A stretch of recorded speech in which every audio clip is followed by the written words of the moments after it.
The fluorescent lights above the pawnshop counter buzzed like dying insects as I placed my grandmother's watch on the scratched glass surface. My hands trembled slightly, not from the cold October air that had followed me inside, but from the desperation that had been my constant companion for weeks. The watch looked even worse under the harsh lighting, its once gold face now a murky brown, the leather band cracked and peeling like old paint on a forgotten fence. "Lady, you've got to be kidding me," the pawnshop owner said, barely glancing at the timepiece before pushing it back toward me with 2 fingers, as if it might contaminate him. "Before we jump back in, tell us where you're tuning in from, and if this story touches you, make sure you're subscribed, because tomorrow, I've saved something extra special for you. This piece of junk isn't worth the gas money to drive it to the dump." Behind me, I heard stifled laughter from 2 college students who'd been browsing the jewelry case. One of them whispered loud enough for me to hear, "Some people really think their garage sale trash is treasure." The other one snickered, "Probably thinks it's a real Rolex because it says Rolex on it." Heat flooded my cheeks as I carefully picked up the watch, wrapping it back in the soft cloth I'd brought from home. The same cloth my grandmother Rosa had used to clean it every Sunday after church, treating it like it was made of pure gold instead of whatever cheap metal it actually was. I'd watched her perform this ritual countless times as a child, sitting cross-legged on her bedroom floor while she told me stories about my grandfather Miguel, stories I'd only half listened to because I was too young to understand their importance. Now at 34, I would have given anything to remember those stories clearly. The autumn wind cut through my thin sweater as I stepped back onto Main Street, clutching the watch against my chest. Millbrook's downtown looked particularly desolate in the fading afternoon light. Half the storefronts were empty, their windows covered with yellowing newspaper, or dusty for lease signs that had been there so long they'd become part of the scenery. This wasn't the thriving community I'd grown up in, where my father had worked at the steel plant and my mother had run the corner flower shop. That Millbrook had died somewhere between factory closures and big box stores, leaving behind a skeleton of what used to be. I was walking proof of that decline. 3 years ago, I'd been Jessica Martinez, loving wife and proud mother, living in a modest but comfortable home on Elm Street with my husband Danny and our daughter Emma. We'd had plans. Maybe a second child, definitely a bigger house, certainly a future that looked brighter than our past. Then the accident at the construction site had taken Danny, the medical bills had taken our savings, and the mortgage company had taken our home. Now I was just Jess, single mother and professional juggler of impossible situations, living paycheck to paycheck in a 1-bedroom apartment that I was about to lose. The eviction notice was folded in my purse, 30 days to find $800 I didn't have. My morning shift at the Sunrise Diner barely covered groceries and Emma's school expenses. My evening cleaning job at the office complex on the outskirts of town paid for utilities and Emma's asthma medication.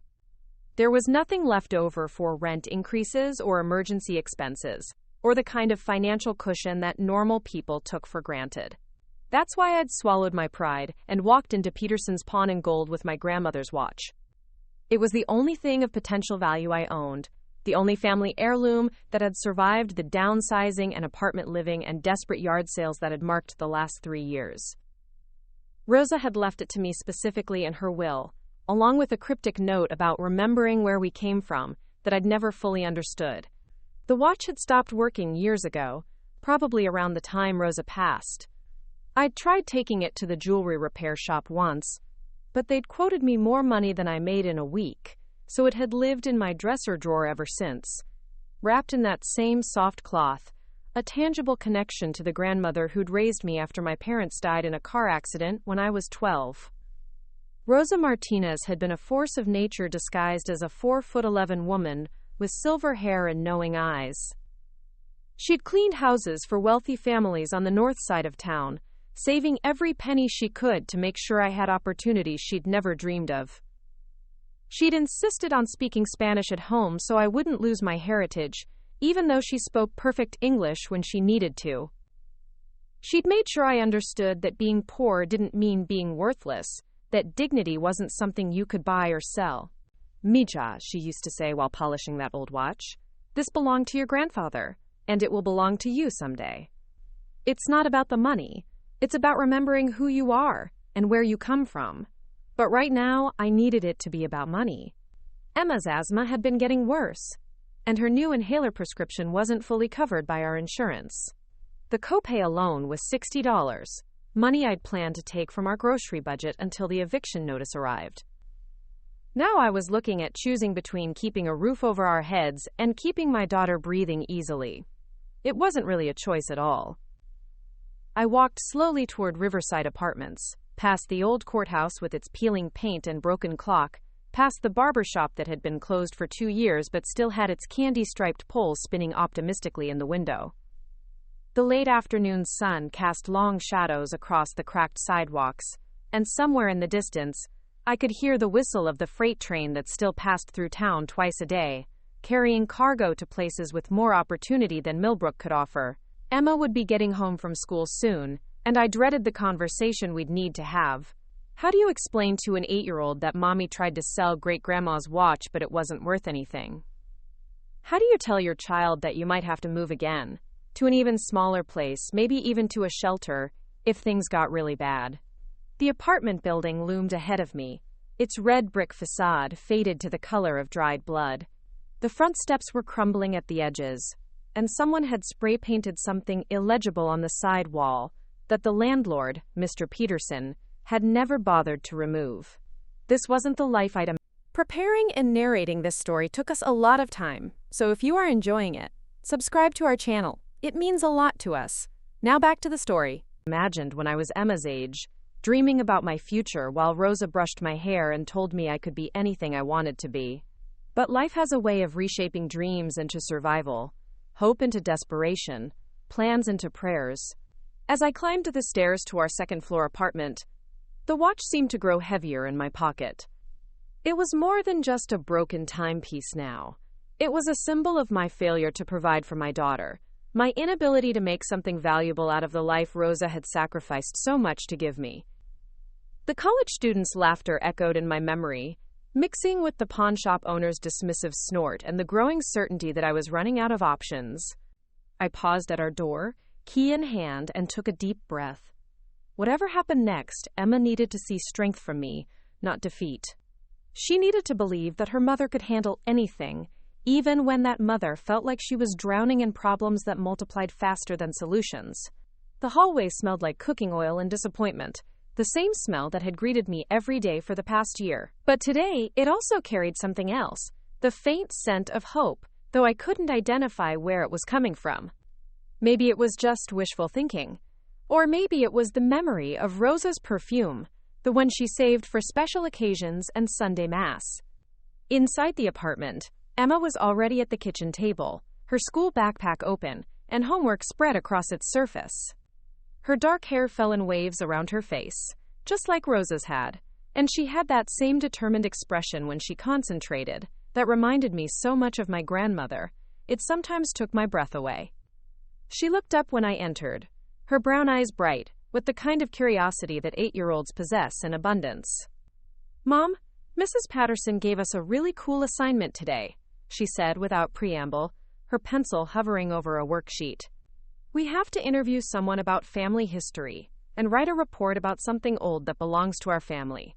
I told her about Great-Grandma Rosa's watch, the one you keep in your dresser. "Can I see it?" My heart clenched. Of all the days for this assignment, it had to be today, when I'd just been told the watch was worthless junk. But Emma's face was so eager, so full of innocent excitement about connecting with her heritage, that I couldn't bear to disappoint her completely. "Of course, sweetheart," I said, pulling the cloth-wrapped watch from my pocket. "I actually had it with me today." Emma's eyes widened as I unwrapped it carefully on the table. Even in our apartment's dim lighting, the watch looked sad and neglected, nothing like the treasured heirloom a child would want to write about for school. But Emma reached out to touch it gently, reverently, as if it were made of precious gems. "It's so old," she whispered. "And look, Mom, there are letters on the back. I never noticed that before." I leaned closer, squinting at the watch's back panel. She was right. There were tiny engravings I'd never paid attention to, worn almost smooth by decades of wear, but still visible if you knew where to look. There appeared to be initials, maybe a date, and something that looked like numbers, though I couldn't make them out clearly in the apartment's poor lighting. "What do you think they mean?" Emma asked, tracing the engravings with her fingertip. "I'm not sure, baby.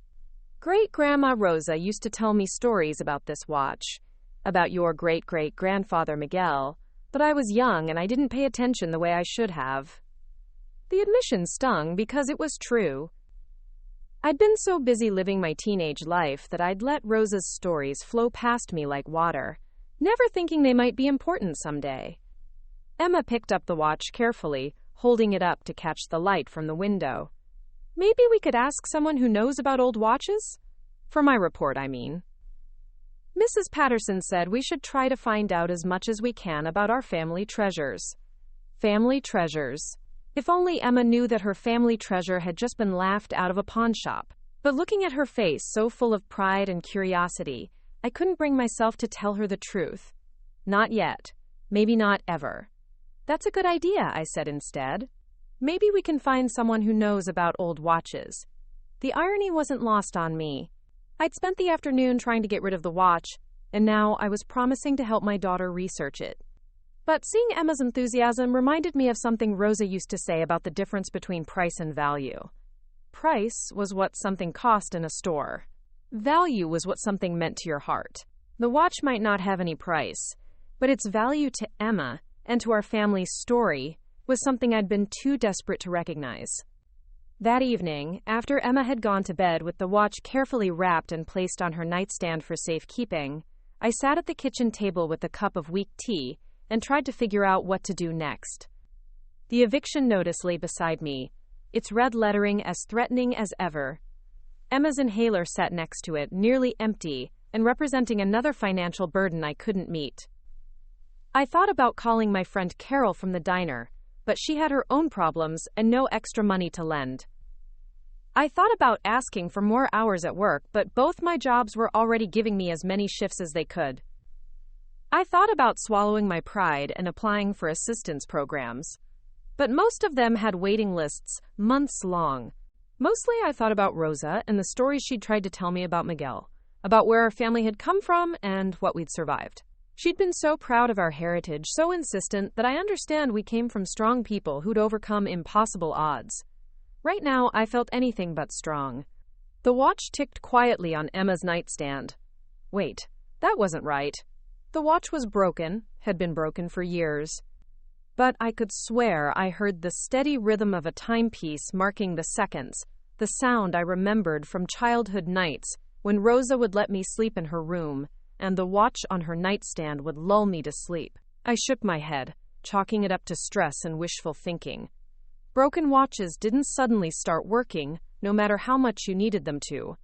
But as I turned off the kitchen light and headed toward my own bedroom, I could have sworn I heard it still, the quiet, steady heartbeat of time itself, marking moments and measuring hope in the darkness of a small apartment where a mother and daughter held on to each other, and the fragile belief that tomorrow might be better than today. Outside, the freight train whistled again in the distance, carrying its cargo toward destinations unknown.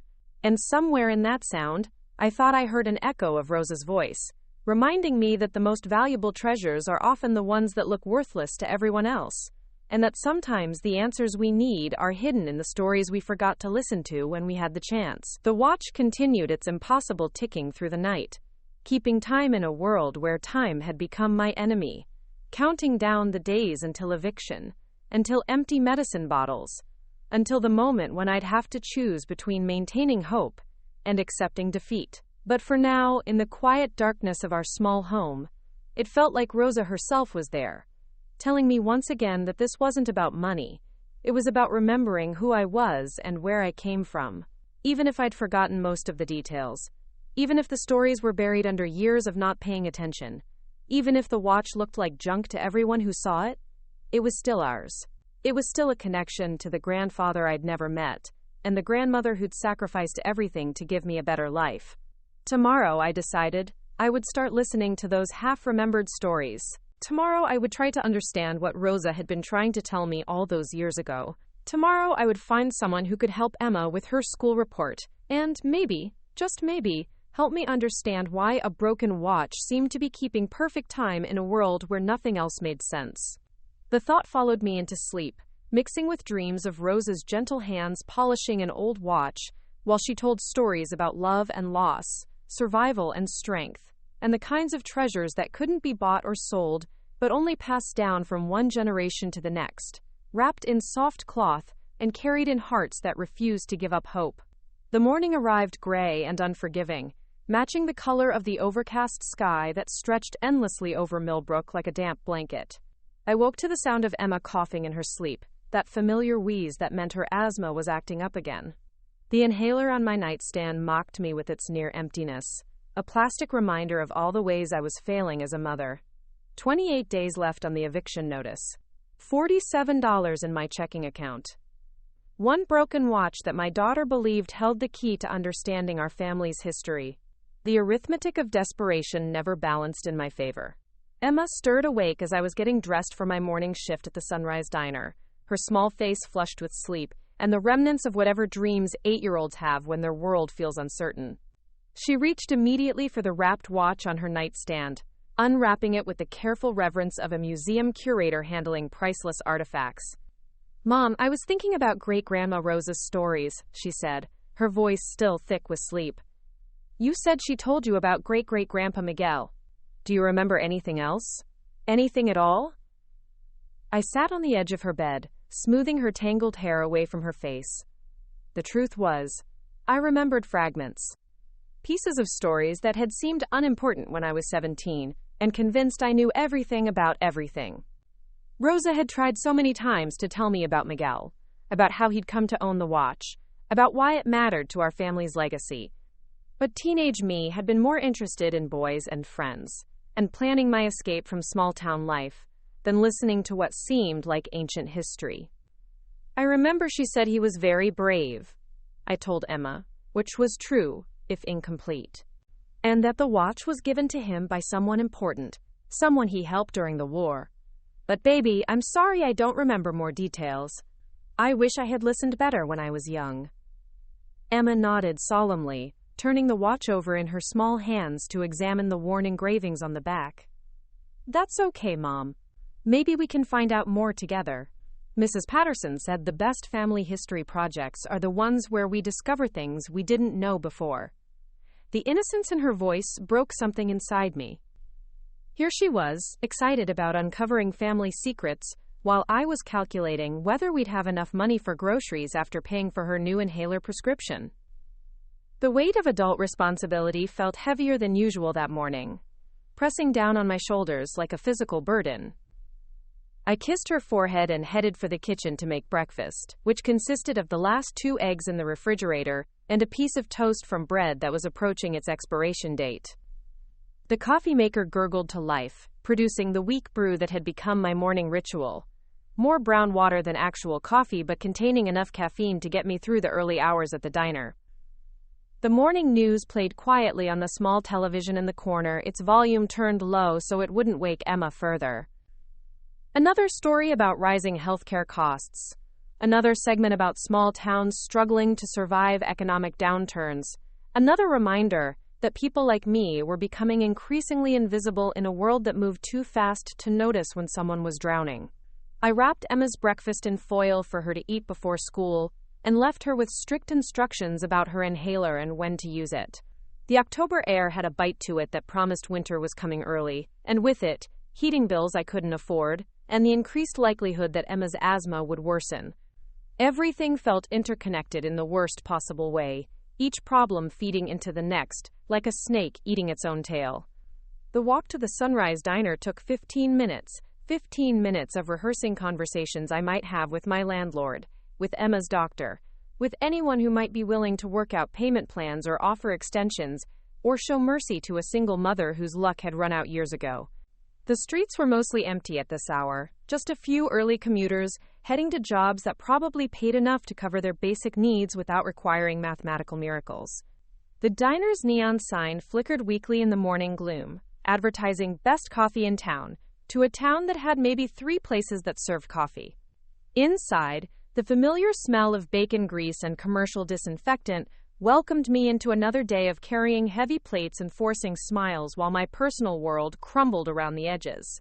Carol Jenkins was already there, tying her apron and cursing softly at the coffee machine that had been threatening to break down completely for the past 6 months. Carol was 10 years older than me, twice divorced, and possessed of a cynicism that could cut glass. She'd worked at the diner for 15 years, and had seen enough broken dreams and hard luck stories to fill a library of country songs. "You look like hell, Jess," she said without looking up from the coffee filters she was counting. "Emma's asthma acting up again?" "Among other things," I replied, grabbing my own apron from the hook by the time clock. I'd learned not to share too many details with Carol. She meant well, but her solutions typically involved suggestions I'd already considered and rejected, and her sympathy came with a side of "I told you so" that I didn't have the emotional energy to handle. The morning rush was lighter than usual, mostly regulars who ordered the same thing every day, and left tips that were more symbolic than substantial. Old Pete from the hardware store wanted his usual black coffee and wheat toast. Mrs. Henderson from the library ordered oatmeal with brown sugar, and complained about the weather like it was personally offensive to her. 2 truckers heading south asked for the breakfast special, and coffee strong enough to wake the dead. Between taking orders and refilling coffee cups, I found myself thinking about the watch, about Emma's assignment, about the stories Rosa had tried to tell me that I'd been too young and stupid to appreciate. There had been something about Miguel saving a family during the war, something about gratitude and gifts, something about the watch being more than it appeared to be. But the details floated just beyond my reach, like trying to remember a dream after you've been awake too long. During my break, I called Emma's school to check on her, a habit I'd developed since her asthma had gotten worse. The school secretary assured me she was fine, participating in class, and hadn't needed to visit the nurse. Small victories in a war, one felt like I was losing, but victories nonetheless. The lunch shift brought its own challenges. The diner filled with construction workers and office employees who had 30 minutes to eat and returned to jobs that probably provided health insurance and paid vacation time, luxuries that existed in a parallel universe I could observe but never enter. I moved between tables on autopilot, taking orders and delivering food while my mind wandered to impossible solutions and unrealistic hopes. It was during the afternoon lull, when the lunch crowd had cleared out and the dinner rush was still hours away, that everything started to change. I was wiping down tables and mentally calculating whether I could skip lunch to save $3 when the bell above the door chimed softly, announcing the arrival of a customer I'd never seen before. She was elderly, maybe in her late 60s or early 70s, with silver hair pulled back in a neat bun and clothes that spoke of quality without ostentation. Her coat was well-tailored but showed signs of age, her handbag was leather but worn at the edges, and her shoes were sensible but expensive-looking. She moved with the careful precision of someone who'd learned to navigate the world with dignity, despite whatever circumstances had brought her to a small-town diner on a Tuesday afternoon. "Is it too late for lunch?" she asked, her voice carrying the faintest trace of an accent I couldn't identify. "I know it's past the usual time, but I've been driving for hours and this seemed like a welcoming place." "Of course not," I replied, grabbing a menu and leading her to a booth by the window. "Take your time looking over the options. Can I start you with something to drink?" "Coffee would be wonderful, dear, and perhaps you could recommend something light? I'm not as young as I used to be, and heavy meals don't agree with me the way they once did." There was something about her manner, the way she spoke and carried herself, that reminded me of Rosa. Not physically, but in terms of presence, the sense of someone who'd lived through experiences that had shaped them into something stronger and wiser than their circumstances might suggest. She had the same kind of quiet dignity that Rosa had possessed, the ability to maintain grace under pressure that I'd always admired but never quite mastered myself. I brought her coffee and recommended the soup of the day, a hearty vegetable broth that Manny, our cook, made from scratch every morning. While she considered the menu, I found myself studying her hands, which were elegant despite their age, with long fingers that suggested someone who'd worked with delicate objects or fine details. She wore no wedding ring, but there was a pale band of skin on her finger that suggested she'd worn one for many years. "The soup sounds perfect," she said, closing the menu and looking directly at me for the first time. Her eyes were pale blue, almost gray, and held a depth that made me feel like she was seeing more than just a tired waitress in a small-town diner. "You have a kind face, dear. Are you from Millbrook originally?" "Born and raised," I replied, surprised by the personal question. Most customers barely acknowledged my existence beyond taking their orders and delivering their food. "Well, mostly raised. My grandmother brought me up after my parents died." Something shifted in her expression, a subtle softening that transformed her from polite stranger to genuinely interested listener. "I'm sorry for your loss. Grandmothers who step in to raise grandchildren are special people. They give up their golden years to ensure the next generation has a chance at something better." The unexpected kindness in her voice caught me off guard. I wasn't used to customers engaging in real conversation, especially not about personal topics that usually made people uncomfortable. But there was something about this woman that invited confidence, that made me want to tell her things I rarely shared with anyone. "She was amazing," I heard myself saying. "Rosa Martinez. She cleaned houses for wealthy families and saved every penny to make sure I could go to college. She had all these stories about our family history, about my grandfather who died before I was born. I wish I'd paid better attention when she was trying to tell me about the past." The woman's coffee cup paused halfway to her lips. "Rosa Martinez," she repeated slowly. "That's a beautiful name. And your grandfather, what was his name?" "Miguel," I said, wondering why I was sharing family details with a complete stranger. "Miguel Martinez. He died before I was born, but Rosa always said he was a hero. She kept his old watch, passed it down to me when she died. It doesn't work anymore, but it's one of the few things I have left of that generation." The woman set down her coffee cup with deliberate care, her pale eyes now focused intently on my face. "A watch," she said quietly. "What kind of watch?" Something in her tone made me pause, made me realize this conversation had shifted from casual pleasantries to something more significant. "I'm not sure. Exactly. It's old, probably from the 1940s or 1950s. It says Rolex on the face, but it's obviously not a real one. It's all tarnished, and the band is falling apart. Rosa used to clean it every week like it was made of gold, but I think it was just sentimental value, you know?" The woman's face had gone very still, almost marble-like in its composure. When she spoke again, her voice was carefully controlled. "Would you happen to have a photograph of this watch? Or better yet, is it something you could show me?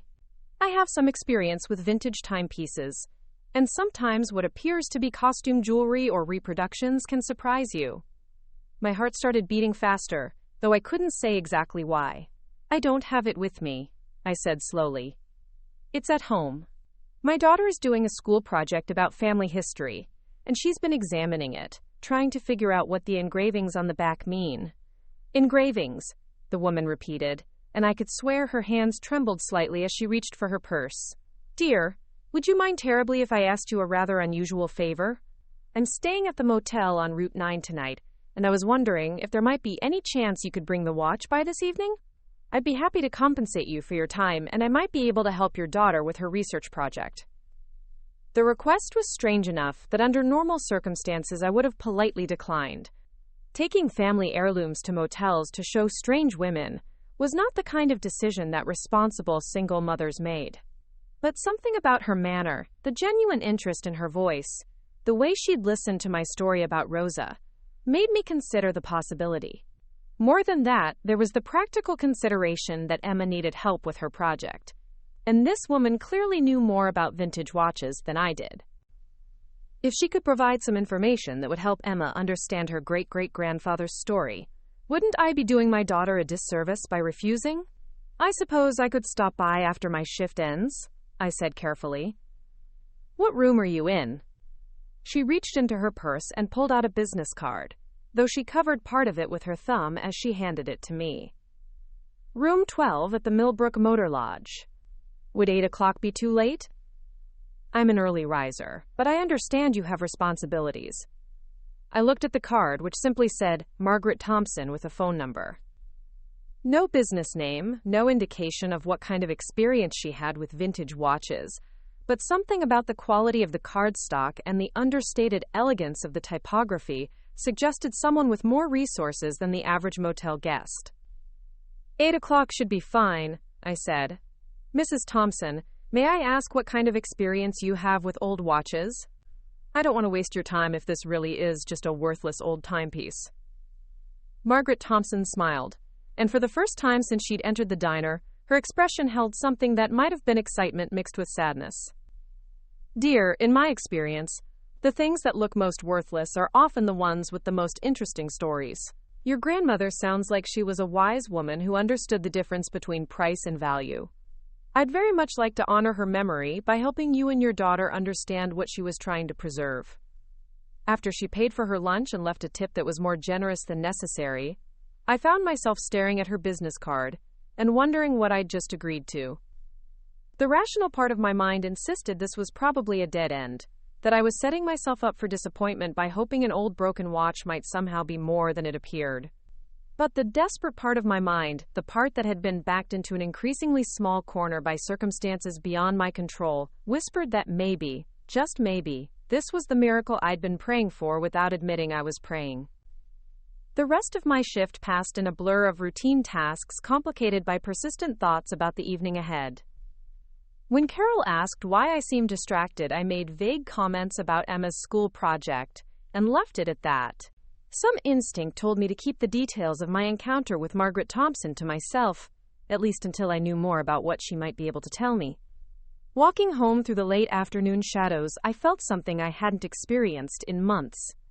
It wasn't quite hope, because hope required more faith than I currently possessed. It wasn't excitement, because excitement implied a belief in positive outcomes that my recent history didn't support. It was more like curiosity mixed with the faintest possibility that the universe might not be entirely indifferent to my struggles. Emma was waiting for me at the kitchen table when I arrived home, the watch unwrapped beside her homework and a magnifying glass she'd borrowed from somewhere. She looked up as I entered, her face bright with the kind of enthusiasm that only children can maintain in the face of mystery. "Mom, look what I found," she said, pointing to the watch's back panel with the tip of her pencil. "If you look really close with the magnifying glass, you can see there are definitely letters and numbers here. I think there might be a date, and maybe initials, and something that looks like it might be words, but I can't read them all." I sat beside her and took the magnifying glass, squinting at the tiny engravings that I'd barely noticed before. Emma was right. There were definitely markings there, worn almost smooth by decades of wear, but still visible if you knew where to look and had the patience to decipher them. I could make out what looked like MM and possibly 1943, and something that might have been gratitude or grateful, though I couldn't be certain. "This is really good detective work, sweetheart," I told her, meaning every word. "Actually, I met someone today who might be able to help us understand these markings better. She said she has experience with old watches, and she offered to take a look at Great-Grandma Rose's watch if we wanted to bring it to her." Emma's eyes widened. "Really? Someone who knows about old watches? That would be perfect for my report. When can we go see her?"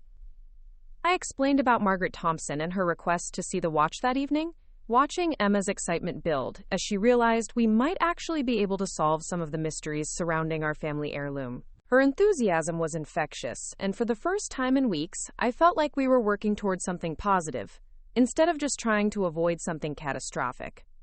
"Can I come with you?" Emma asked. "Please? This is for my school project, and Mrs. Patterson said we should interview people who might know about our family artifacts." Under normal circumstances, I would have said no. Taking an 8-year-old to a motel to meet a stranger was not the kind of parenting decision I wanted to make. But these weren't normal circumstances, and Emma's genuine academic interest in the project made it harder to refuse. Besides, if Margaret Thompson really did have expertise that could help us understand the watch's history, wouldn't Emma learn more from hearing the information firsthand? "We'll see," I said, which in parent language meant I was already planning to say yes, but wanted to maintain the illusion of being the responsible adult in charge of important decisions. That evening, as we prepared to visit Margaret Thompson at the Millbrook Motor Lodge, I wrapped the watch carefully in its soft cloth and placed it in my purse alongside Emma's notebook and the magnifying glass. Emma had dressed in her best school clothes and practiced questions she wanted to ask about the watch's history and significance. Her preparation reminded me so much of Rosa getting ready for church on Sundays. The same attention to detail and respect for the importance of the occasion. "Mom," Emma said as we walked toward the car, "do you think Great-Grandma Rosa would be happy that we're trying to learn more about Great-Great-Grandpa Miguel's watch?" I thought about Rosa's gentle insistence that I understand our family's story. Her patient attempts to share the past with a granddaughter who'd been too young and self-centered to appreciate the gift she was offering. "I think she'd be very proud of you for caring about our family's history," I told Emma. "And I think she'd be happy that we're finally listening to the story she tried to tell us." The Millbrook Motor Lodge was exactly what you'd expect from a small-town motel that had seen better decades.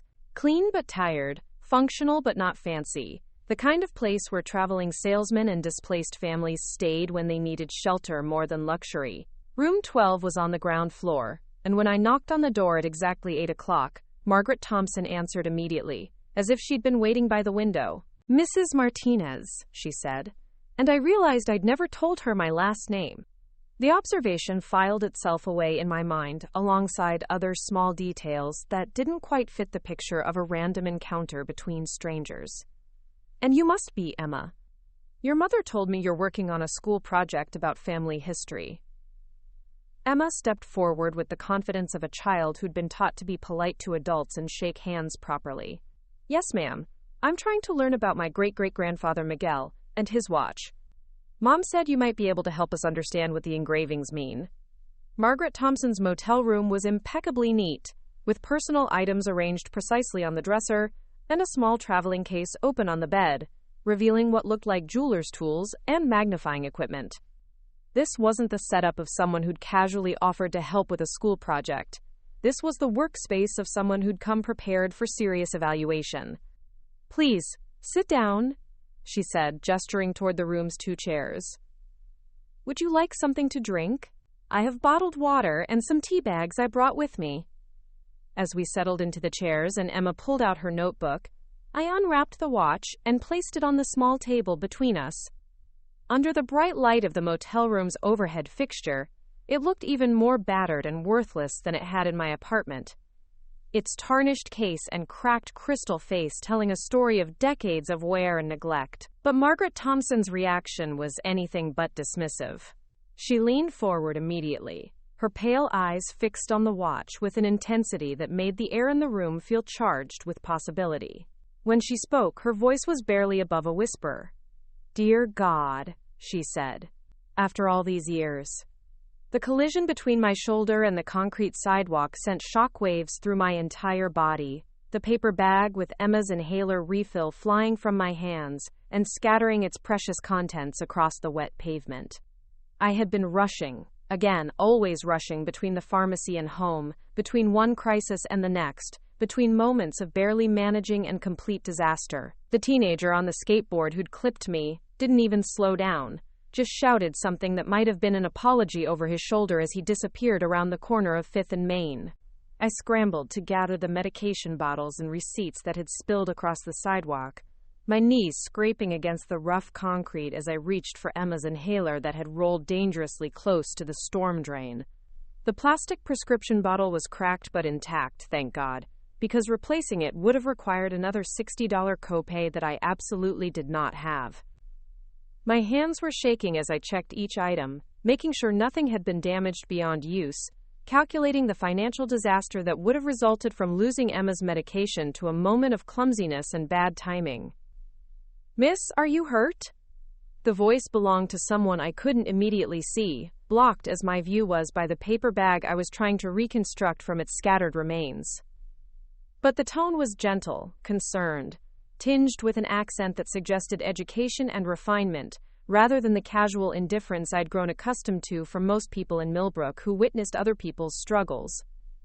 "I'm fine," I said automatically, the response I gave to anyone who asked about my well-being, because admitting otherwise would require explanations I didn't have time or energy to provide.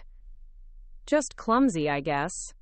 But as I looked up, I found myself face to face with a woman who didn't look like she belonged in downtown Millbrook on a Tuesday afternoon, any more than expensive art would belong in a dollar store. She was elderly, probably in her 70s, with silver hair pulled back in a elegant chignon, and wearing a wool coat that had clearly never seen the inside of a discount store. Her shoes were leather, well-maintained but showing the kind of wear that suggested someone who walked regularly rather than riding in cars everywhere. Most striking were her eyes, pale blue and sharp with intelligence. The kind of eyes that noticed details other people missed. "You're bleeding," she said, gesturing toward my scraped knees where the concrete had torn through my jeans and left angry red scratches across my skin. "And you're shaking."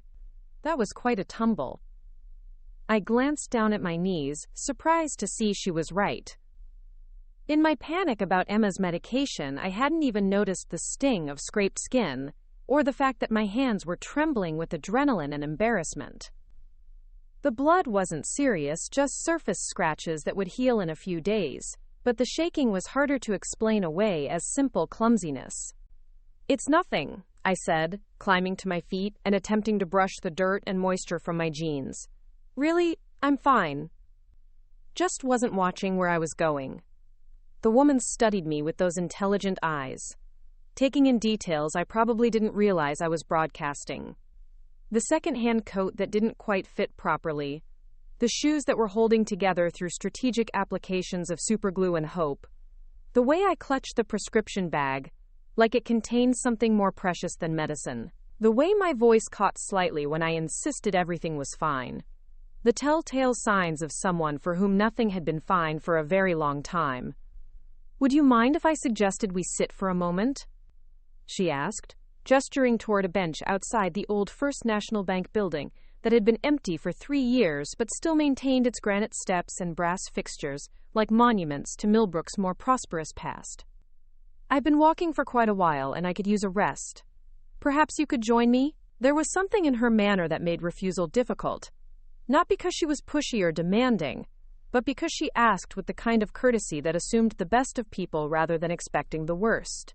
It had been so long since anyone had spoken to me with genuine consideration that I found myself nodding before my practical mind could intervene with all the reasons why sitting on public benches with elegant strangers was not something single mothers with overdue rent payments had time for.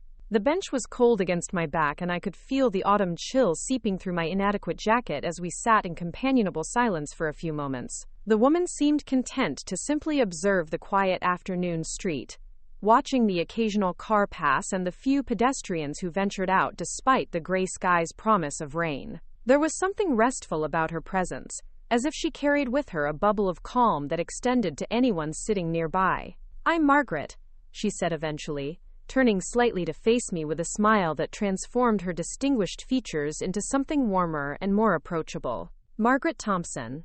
I'm visiting Millbrook for a few days and I have to say it's a lovely town. Very peaceful." "Jessica Martinez," I replied, though I wasn't sure why I was sharing my name with a stranger on a bench. "I've lived here most of my life, except for a few years away for college." "It is peaceful, I suppose, though sometimes that's just another word for nothing much happening." Margaret's smile widened, and I caught a glimpse of what she might have been like as a younger woman, the kind of person who would have been equally comfortable at faculty cocktail parties and community charity events. "Nothing much happening can be undervalued," she said. "I've lived in places where too much happened, where every day brought new crises and emergencies. Sometimes peaceful is exactly what a person needs." Something in her tone suggested she was speaking from experience rather than offering platitudes, but I didn't press for details. Instead, I found myself looking at her more carefully, trying to place what it was about her presence that felt so calming. She had the bearing of someone who'd been educated and well-traveled, but also the kind of groundedness that comes from having faced real challenges and emerged stronger rather than simply bitter. "Are you visiting family?"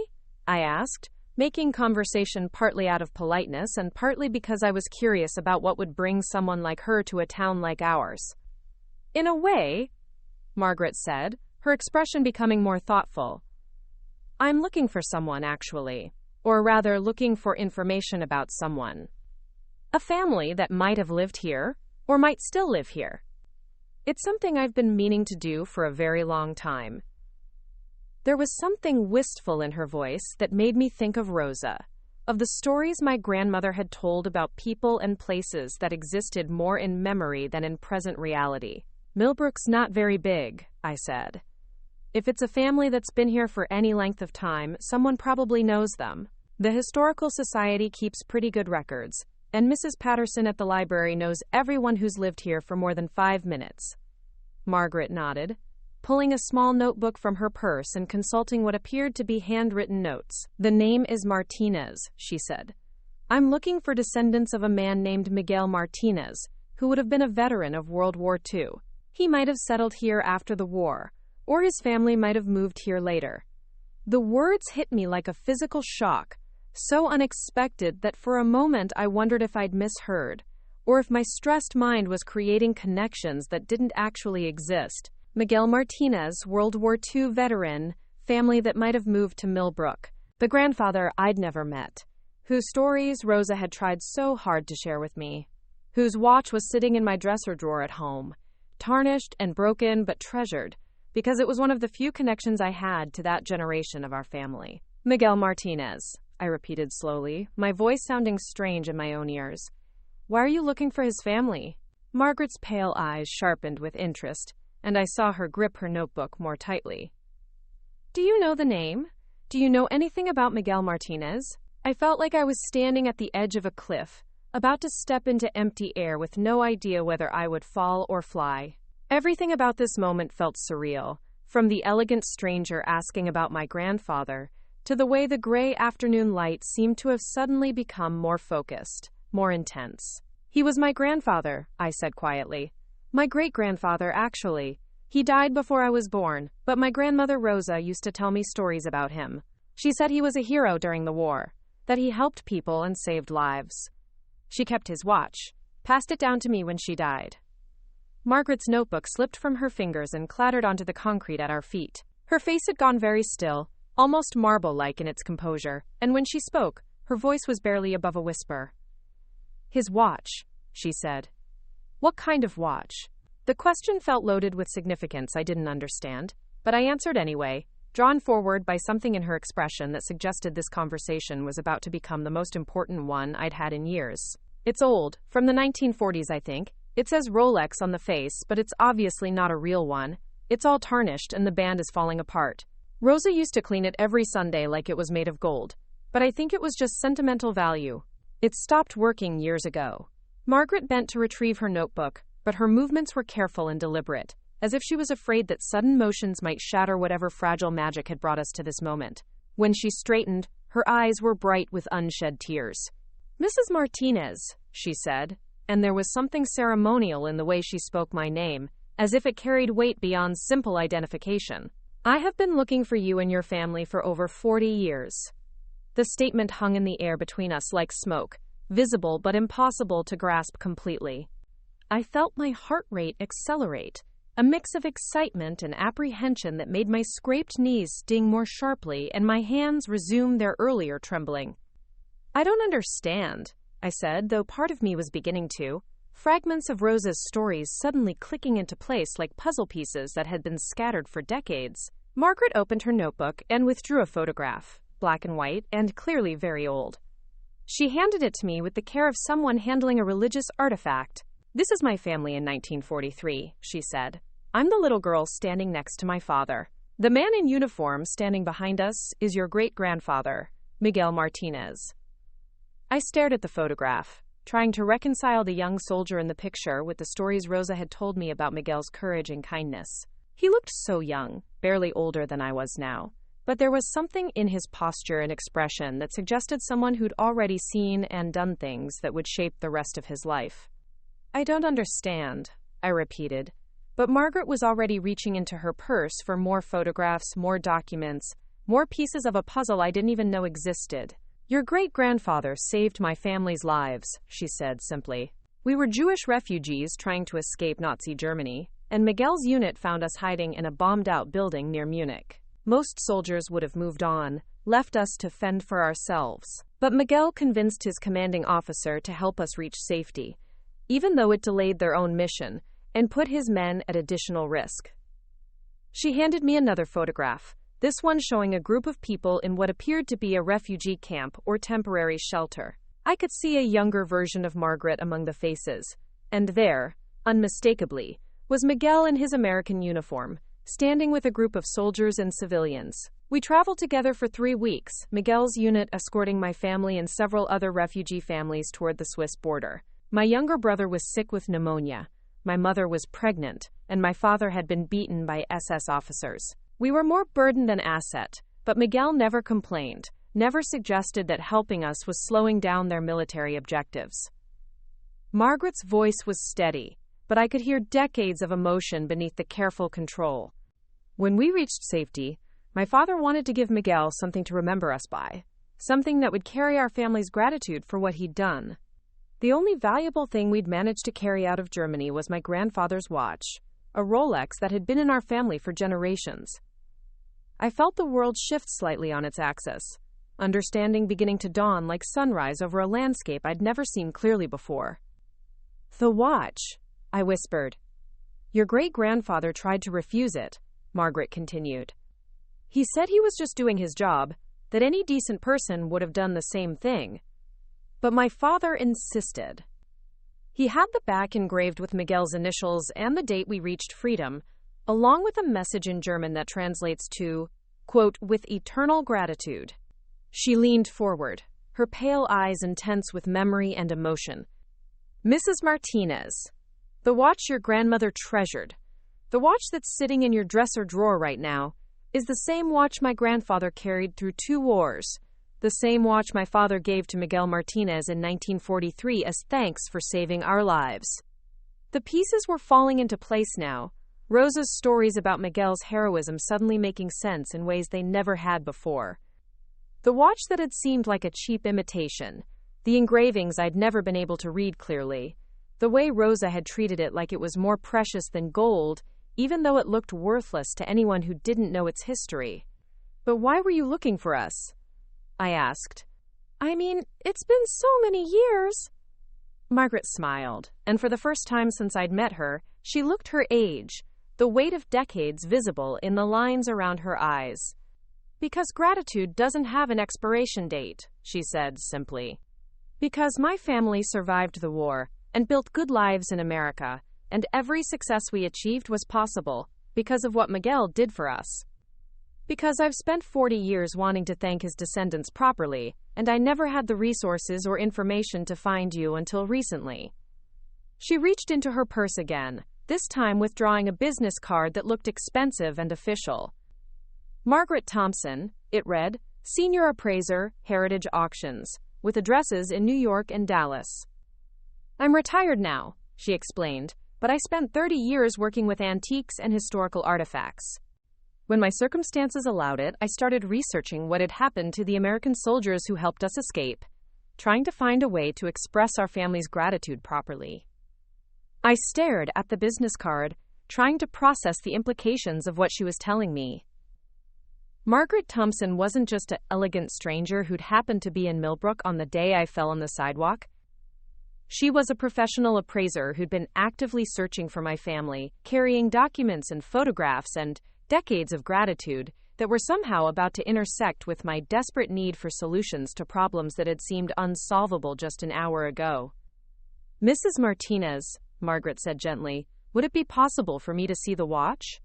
I understand if you'd prefer not to, if it's too personal, or if you have concerns about showing family heirlooms to strangers. But I've been carrying around documentation about that watch for years, hoping someday I'd have the chance to verify its authenticity and help Miguel's family understand its true significance." I thought about Emma at home, working on her school project about family history, trying to decipher the engravings on a watch she believed held the key to understanding our heritage.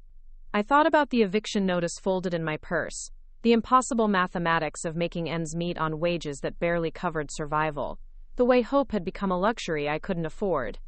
"It's at home," I said slowly. "My daughter Emma is actually working on a school report about family history, and she's been studying the watch, trying to figure out what the markings on the back mean." Margaret's face lit up with genuine joy. "A school report about family history," she repeated, How wonderful. How absolutely perfect. Mrs. Martinez, would it be presumptuous of me to ask if I could meet your daughter? If I could help her with her project by sharing what I know about the watch and your great-grandfather's heroism? The request should have triggered every parental warning system I possessed. Agreeing to take a stranger home to meet my 8-year-old daughter was not the kind of decision responsible single mothers made, especially not when the stranger claimed to have information that could somehow solve all our financial problems. But there was something about Margaret Thompson, something in her manner and bearing, and the careful way she handled the old photographs, that made me believe she was exactly who she claimed to be. More than that, there was Emma's genuine excitement about learning our family's history, her determination to understand the stories Rosa had tried to tell me when I was too young and self-absorbed to listen properly. If Margaret really did have information that could help Emma understand her heritage, wouldn't I be doing my daughter a disservice by refusing to hear it? She gets home from school at 3:30, I said, making a decision that felt both terrifying and inevitable. If you'd like to come by around 4, I could show you the watch, and you could meet Emma. She's very excited about this project, and I think she'd love to hear stories about her great-great-grandfather.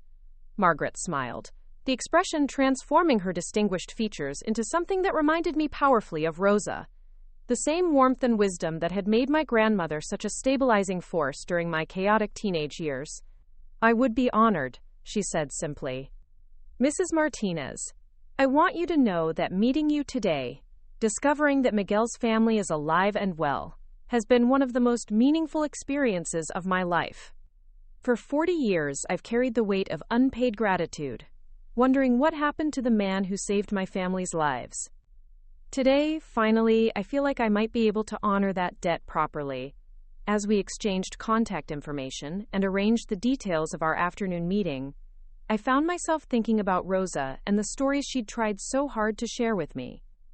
She'd known the watch was important, had understood its significance in ways I'd been too young to appreciate.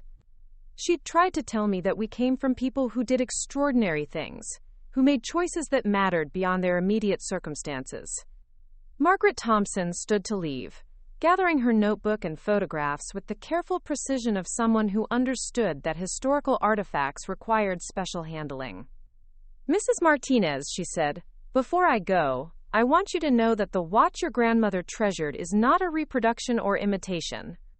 It's a genuine Rolex Submariner from the 1940s, and with the documentation I can provide about its provenance and historical significance, it's quite valuable. Not just sentimentally, but financially. The words hit me like another physical shock, but this time it was the shock of possibility rather than collision. Valuable, I repeated, hardly daring to ask what that meant in concrete terms. I'll have more specific information after I've examined it properly, Margaret said. But vintage Rolex watches with documented wartime history can be worth substantial amounts to collectors and museums. We're talking about tens of thousands of dollars, Mrs. Martinez. Perhaps more. She reached out and touched my hand gently, her fingers warm despite the cool October air. But more than its monetary value, that watch represents your family's legacy of heroism. It's proof that Miguel Martinez was exactly the kind of man your grandmother said he was, someone who put other people's lives ahead of his own convenience and safety. That's worth more than any amount of money. But I also understand that financial pressures can make it difficult to hold on to family heirlooms, no matter how meaningful they might be. As Margaret walked away, her elegant figure disappearing around the corner of Main Street, I remained on the bench for several more minutes, trying to process everything that had just happened. An hour ago, I'd been rushing home from the pharmacy with Emma's medication, worried about scraped knees and eviction notices, and the impossible mathematics of survival. Now I was holding the business card of a professional antique appraiser, who claimed my grandmother's broken watch might be worth enough money to solve every immediate problem in our lives. But more than the potential financial relief, there was the story itself, the revelation that Miguel Martinez hadn't just been a good man who'd served his country, but a genuine hero who'd risked his own safety to save the lives of strangers. Rosa's pride in his memory suddenly made complete sense, as did her insistence that the watch represented something more important than its apparent monetary value. I thought about Emma at home,